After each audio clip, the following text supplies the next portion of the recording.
afternoon, y'all. Apologize. Literally just got off the plane. Okay, we're doing Epstein files. So this week the DOJ allowed members of Congress to access the Epstein files that were unredacted. My primary focus going in the first day, which was on Tuesday, was on co-conspirators within the files. Interestingly enough, and I posted this online, the picture of the document, I believe, the number one document that was most important to me came from the Southern District of New York about co-conspirators that were investigated. And wouldn't you know, I found the document within the database. However, all the information was redacted. Every single name of a co-conspirator in that document from the Southern District of New York was redacted. So it didn't even matter that I was in the DOJ or that I was on their computers and sifting through files. The one document, my number one document that I wanted to review, I couldn't review because it was redacted. There were some documents that were, and this was one of the ones that was put on the DOJ website and then taken down. There were a number of documents that I could not find within the files at the Department of Justice. And if you could find a document, good luck, and you had to cross your fingers and pray that it was unredacted to get any sort of information. I went there 2 days in a row. There Tuesday and Wednesday. You were only allotted 2 hours per time slot at the Department of Justice. Essentially, the room that you walk into is the size of a closet, about the size of that bathroom right there. And there were 4 desks in there, each with a computer. And then you had usually 1 to 2 monitors. You had monitors, people at the DOJ that were monitoring you, would answer your questions if you had some. There's also a tech person who would log you into the computer. They log you into the computer because every member of Congress was given a unique ID so that the DOJ could track you. And the DOJ could track the documents that you searched for, the documents that you opened, and the documents that you reviewed. I'm probably the last person, because I used to be a computer programmer, that you'd want in your software. And yesterday I was tinkering around, I was inside it looking at some of the information included in the software and was able to verify that the DOJ is in fact, I would call it, quote, tagging members of Congress in the documents that they are searching and then opening and reviewing. The minute that you touched a document, the DOJ software tagged your name in it. And if you didn't know where to look, you wouldn't know where to find it, but I did, and I wanted to verify that's what they were doing, and they were. And then all that information is time-stamped. And I wonder what they're looking for, why they're monitoring us, and why they're spying essentially on members of Congress. And you have to ask yourself, does this cross the line in terms of branches of government, and what our role is there with oversight of that investigation or lack thereof, and then the DOJ. So that was a thing. These documents that I brought with me today are related to things in South Carolina, certain names. This is the pageant. I know that there were some emails regarding a former pageant queen that I read online between Epstein and her. So I have all those emails printed off here that I've been going through. There are some businesses in the state of South Carolina and individuals from here that may have been involved in business dealings with Jeffrey Epstein. So we're doing a bit of that research right now to see. I did read the documents related to the victim out of Hilton Head Island. Obviously, I'm not going to disclose any of her information about her, but deeply painful to read her testimony and what happened to her at the very young age of 13.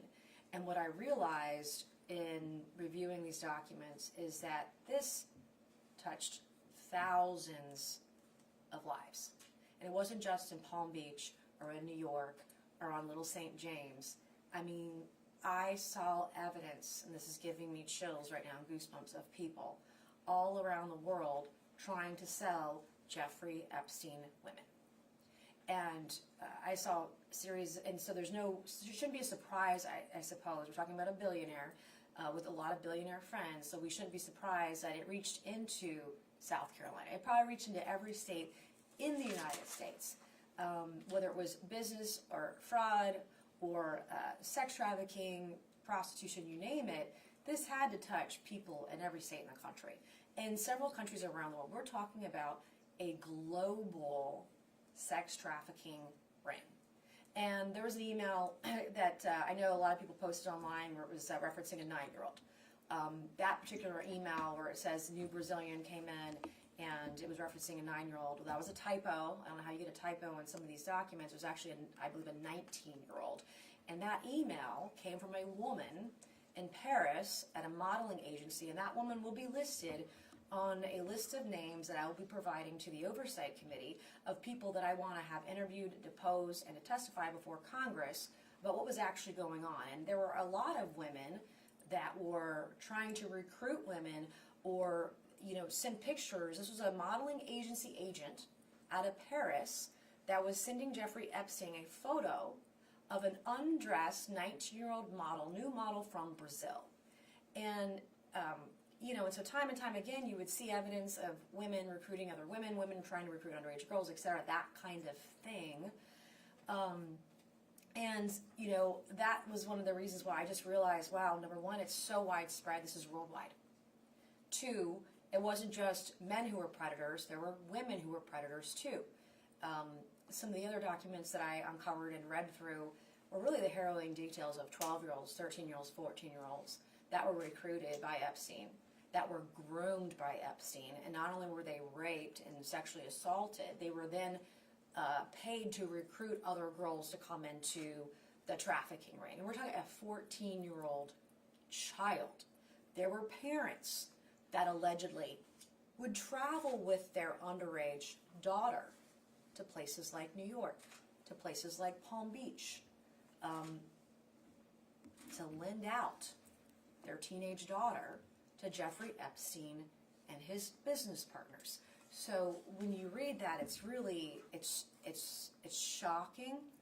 I read this morning in some of these files that were printed out. I have a huge stack of files. I couldn't even bring all of them with me to South Carolina today because there was just too many that I had printed off that I want to research, and then I'm going back to the DOJ to spend more time there. I'm probably the last person that should have been given access to the Epstein files, because if there's one person who can get to the bottom of this, it will be me. If I spend the next 10 months doing this, that's what I'm going to do. But there was an event with several Hollywood celebrities that the Epstein group was trying to rent out a venue to do a movie showing with these Hollywood celebrities long after he was convicted and served time in prison for being a pedophile. And so when I would see this, these are names everybody knows. These are movie stars, these are media pundits, these are billionaires. It's really unbelievable, and it's shocking what has gone on here. The other thing that's shocking is that the DOJ hasn't made a single arrest of anybody else except for, save for, one accomplice. And we all know that is not humanly possible. You can't have thousands of victims and only one accomplice. Somebody drove the car, somebody flew the planes, somebody opened the doors, someone was the housekeeper. All these properties, there were witnesses. And then there are the cases of some of these billionaires who are allegedly involved in the sex trafficking operation that were paying money in settlement agreements, in civil settlement agreements, monies to other countries. I read a document this morning with Leon Black's name in it, allegedly, that paid off women in settlements for allegedly being sexually assaulted. So I'm going to get to the bottom of this. Number one. Two, I'll be focusing on, what commonalities there were in South Carolina, because I've heard there may be other victims that are here as well. But my most and my greatest concern is that nothing's going to happen after this. And my biggest priority is to make sure that we get the information out there so that people go to jail. And if the DOJ isn't going to do their job, then I will do their job for them. And if it means we shame these people out of civil society and out of existence, then that's what we're going to do. If they're not going to go to jail, then that's what we're going to do. The other thing that I realized this week is that this goes back decades. This isn't just the current administration. This isn't just the Biden administration. This isn't just Obama. This goes back to George Bush's administration, to his DOJ, to his FBI, to prosecutors in Florida. I want to bring in Acosta. I want to know why this deal was done. The victims weren't asked about settling it out with Epstein and why that happened. I want to know why these predators were protected and the victims exposed. And as we all know this week, there were victims' names and contact information that were made public. and yet you've redacted the names of potential predators, but you revealed the names of potential victims. Some of these women have never come forward publicly and have always been Jane Doe. And then, at the same time, you understand a little bit better why none of these kinds of cases ever get prosecuted anywhere. I mean, when was the last time a rapist really went to jail and served big prison time for doing something like this in the state of South Carolina? I came forward over 2 years ago with video and photographic evidence of women being abused, and not a single arrest over 2 years later. And leadership in this country starts at the top. This is a cultural issue where women are treated like second-class citizens. It's been going on for thousands of years. And I want to thank the Epstein victims for their bravery, for their courage, for coming forward and being vulnerable and telling the truth, regardless of the attacks. And now they're being blamed, now they're being attacked, just like most women are who come forward. I've been attacked too. But people have to go to jail. And if we can make this happen with the Epstein and the Epstein cases, then it can happen everywhere in the country for every young woman who's been abused. The letter I put out today to the DOJ, and I have 4 letters right now that you're going to be seeing in my office disseminate over the next couple of days based on my last 2 days at the Department of Justice. This one today was to Attorney General Pam Bondi.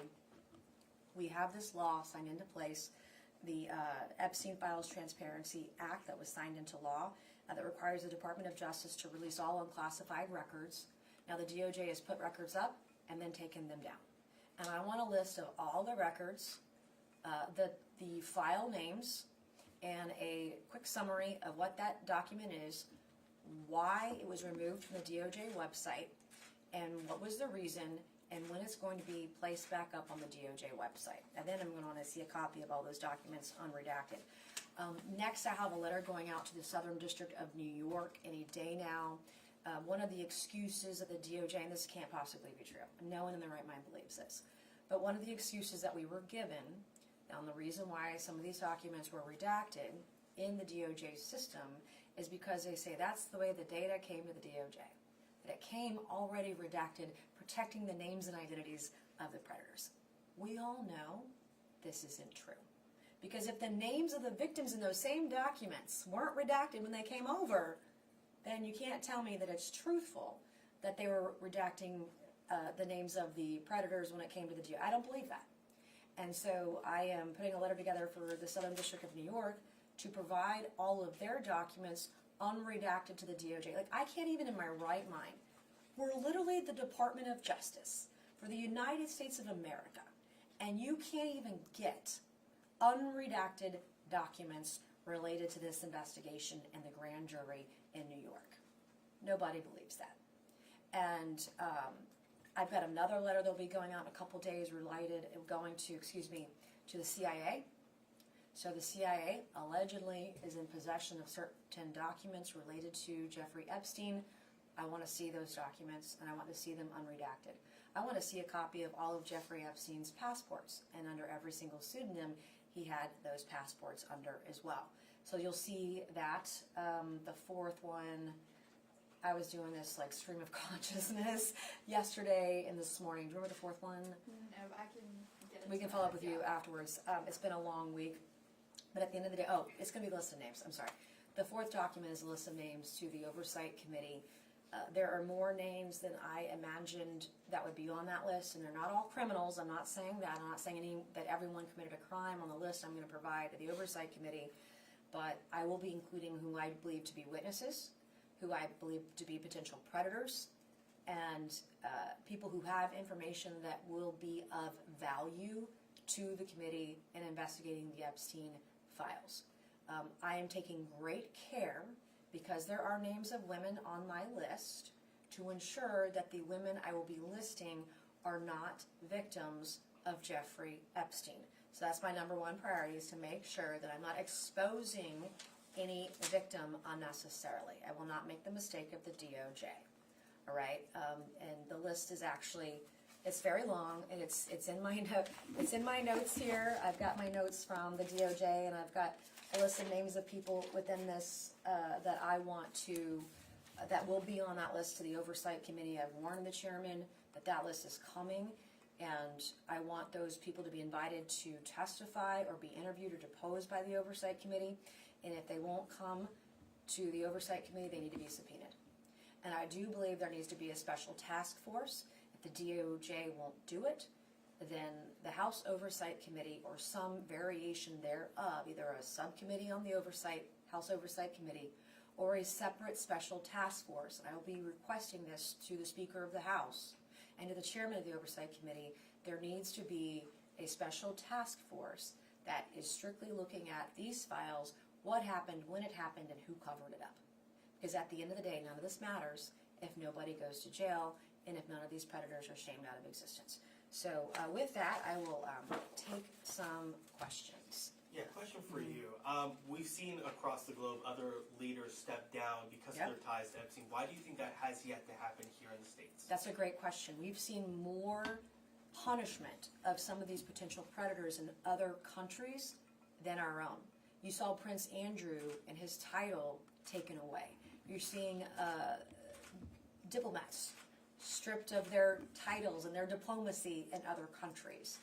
Even now, from what I've read in media reports in the UK, King Charles is embarrassed by my comments, by other comments about Prince Andrew.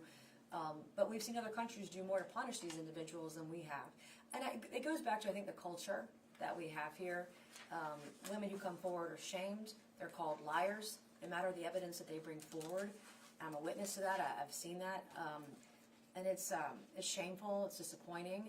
But the only way we change the culture of society is just by pushing harder, pushing for the truth, and pushing for accountability, and pushing for responsibility. And I want all those who covered this up to go to jail, along with those who committed the crimes.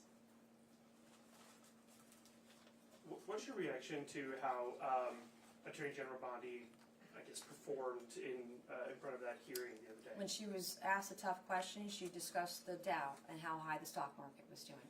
It's shameful. And the other thing I saw on photos, I'm not on Judiciary, so I wasn't in the hearing, but in the Judiciary Committee, she had her folder open, and you saw an image of a search history of a member of Congress in the software, in the database. Why is the DOJ, why is the Attorney General carrying around a folder of the search histories of members of Congress who only simply want the truth? And she should answer for that. And I think she should come before the Oversight Committee, because I have a lot of tough questions for her. Are there any names on the list that you can reveal?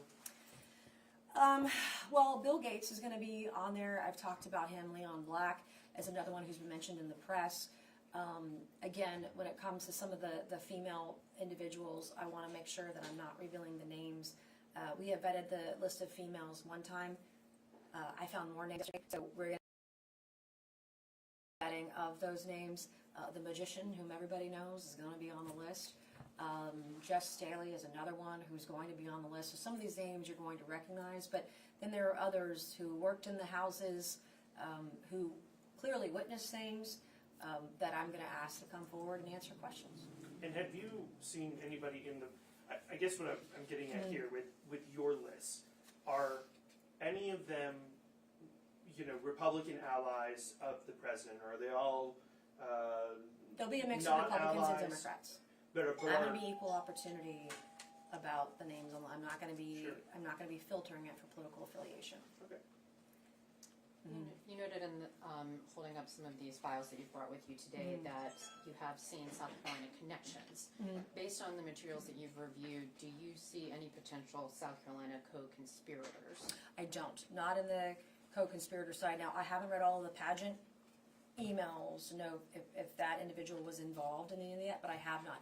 What I have seen is, I think, some records related to a Ponzi scheme, some records related to individuals that worked on, he has a yacht club sort of thing, and some of the construction down there, but I haven't seen anything regarding any co-conspirators. Some of the victims in the room with Pam Bondi said that they were feeling dehumanized by their treatment there. I want to get your thoughts on that. Well, I mean, they've gone to the FBI, they've gone to the DOJ, and it fell on deaf ears. So to say to them, you can come and talk to us anytime, when they've been denied that up until this point, it's, and they've been denied it, it's not just Pam Bondi. I mean, this is Merrick Garland. This is Joe Biden. This is Barack Obama. This is George Bush. This is everyone under their leadership as well that turned a blind eye to all of this. This is Alex Acosta in Florida. What was going on in Florida, and why weren't the co-conspirators charged in Florida? At the very least, if you can't get it federally, then what can we do at the state level, right? And that didn't happen in New York, didn't happen in Florida, or in the BVIs either. So there are a lot of people that have to answer for this. But this has been going on for 20 plus years. Have any potential Epstein victims reached out to you, particularly any with South Carolina ties? Not anyone in South Carolina, but I met with victims this week. The family of Virginia Guffey Roberts was in my office a few days ago. I have met with victims a couple times, both in person and virtually over Zoom, and I've listened to their stories, and it's sad. President Trump's name does come up quite a bit in these documents. There are also other names that have come up. Based on Attorney General Pam Bondi's responses yesterday when she was questioned by your fellow House members, and this volume of names, are you satisfied that victims will be brought to justice, and do you have any concerns about this DOJ shielding powerful men even up to the White House? Well, Donald Trump, number one, is exonerated in the files. Number two, these women will never get justice. Like so many women around the country who come forward, they will never get justice. I have lost all faith personally in the justice system. So the best thing we can do is expose what happened, expose who did it, and hope that they get shamed out of civil society, that they lose board seats, that they lose business, that they lose some of the successes that they have had, and are so embarrassed they just walk away. That's the best thing. Now, if someone goes to jail, I would be shocked. But again, like I look at all these cases, and again, I think that I had someone talk to me on the way over here about a murder case in Berkeley County. Young guy was in a wheelchair, was murdered, stabbed 14 times in the back in a wheelchair in 2017. And the state paraded that his murderer was going to be prosecuted. It's 2025. And the murderer is walking free, is not in jail, is not in a mental health hospital. And there was never a trial, no prosecution, nothing. In going on almost 10 years, talking 9 years, right? So I have learned a lot through the process of working with the Epstein victims, and then now I'm dealing with cases all across the state of South Carolina. Scott Spivey's case, there's a hearing coming up about that, shot in the back, chased 9 miles down the road aggressively, and killed, and there's no murder investigation and no trial. Are you kidding me? We had a case of Skip Hoagland down in Beaufort County, who was thrown in jail for showing up at an event, exercising his First Amendment right. He was going to be thrown in jail for 15 days. I tweeted about it. They let him out within 2 hours. We've got murder victims. Logan Federico's father has been here, and I've met with him. Murder victims, families of murder victims, sexual assault victims, parents. The family court system in South Carolina is so screwed up. Moms and dads not getting a fair shake.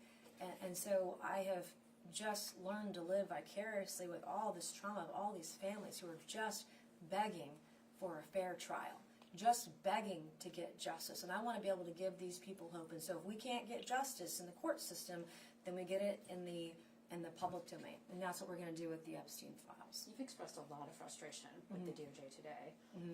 At what point do you think Pam Bondi should be reconsidered, or maybe consider stepping down? Would you ever push for her to not? Are you suggesting that she's unfit to hold the job right now? I'm not suggesting she's unfit. I'm suggesting we need to put people in jail. And it's not just the Epstein files. I mean, again, this has been going on for over 20 years, so it is not solely her fault or fall on her shoulders. There's a lot of media attention on it right now, and I do feel for her in that regard. But at the same time, now we have all this information. Now it's this time to act. We need to act. But people have to go to jail for committing crimes. And if they walk free, then again, it just trickles on down. Then you never ask someone to do something you yourself would never be able to do. And if people aren't going to jail for being a pedophile, then gosh, well, if they got away with it, then we don't have to prosecute it either. It just makes life easier. And for example, in the state of South Carolina, there's a bill that just passed at the State House that would increase the mandatory minimums for child pornography and child pedophilia and sexual exploitation of a minor, etc. But none of that matters. That might make you feel good, but it doesn't matter if you're not prosecuting these people. And in the state of South Carolina, they do like a lot of places do, where they just plead everything down to one charge, and then hope nobody looks. And they may or may not go on the sex offender registry. If they plead to assault, simple assault rather than a child sexual exploitation of a minor, they never see the sexual offender registry, but it's pled down, and then nobody goes to jail. Donald Gresh, facing 6 years, spent 1 day in jail. Travis Reed Gay was facing 70 years, spent a couple hours in jail. I mean, that's just, again, the feds need to do it and set the example and set the tone for the rest of the country, and that's what I want to see happen, because I want people who are bad and break the law to go to jail. What are your thoughts on elected officials, public elected officials, who have yet to acknowledge anything about these files? Well, it's sad, but it's not surprising. People don't want to stick their neck out for victims, and that is tried and true most of the time. That's just how it is. And one of my biggest frustrations right now is politicizing the Epstein files. Trump didn't do anything wrong, and he was exonerated by victims and exonerated in the files. But, you know, the left wants to just say his name and say Epstein, and my gosh, they can raise a bunch of money. But our focus needs to be on the victims, and the focus needs to be on getting the victims justice. Because if they can get just a little bit of justice in this, then that gives hope for every other woman who needs to come forward and tell her story to get justice of her own. And that's why, you know, this is so important to me personally. Is there any legislation that you would like to put forward? I know you have a portfolio. I have You a don't lot have of to. bills. You don't have to run through that. But are Yeah. you planning to push something forward that's new, that really has some teeth to it? I'll support Virginia's law that was revealed this week that takes away the expiration time or statute of limitations on trafficking victims. I have already put forth bills that would put a criminal right of action under Title 18 for voyeurism and other things. I have worked on civil torts within the federal jurisdiction that I have. You know, we have to tighten Violence Against Women Act. I found out through my experiences and the experience of the Epstein victims that it really is not a lot of teeth behind it. Victims are supposed to be treated with respect and dignity and anonymity. In my case, the judge in my case didn't allow the rape victims to move forward as Jane Doe. These are not public figures. These are women who are victimized, assaulted, brutalized, and now get harassed in the press because they came forward. And you're supposed to be allowed to move forward as a Jane Doe in the state of South Carolina and as federally. And the victims in the Epstein files were supposed to be protected, and they weren't. So, I mean, there's just so much interconnectivity that this is a disease that is infecting the nation. And we have to have strong leaders who are willing to put their neck out, put their name on the line, and fix it. And I don't do this with any animosity. I don't do this with any calculation. This is just moral clarity and the right thing to do. One more question as it relates to yesterday's hearing. There was also another moment when a member of Congress asked Pam Bondi to apologize to the victims who were in the room. You yourself have spoken about your experiences as a victim. What did you make of her non-answer? Was that the one where why was it in the hearing? Was that the one where she talked about the stock market, or was that a different one? What was her response? I can't recall her exact response, as it was a rather long hearing, but the long story short is she did not apologize to these victims when she was given the opportunity to do so. Well, Merrick Garland didn't either. No president has. No prosecutor has. No solicitor has. No one has apologized to these women. It's disgusting. Does All anyone right. have one last question? One last question, and we're good. Yeah, one last question. Okay. Sorry, not related to the Epstein files, just about the governor's race. I can't. Oh, I cannot. You can ask me about it outside the office. This is my federal office, so No worries. I can't talk politics in here. No worries. But I'm happy to answer your question when this is over outside. So I'm happy to do that. Thank you. So, all right. Thank you. But not apologize. Oh, well, we can just walk in the hallway and then do any other.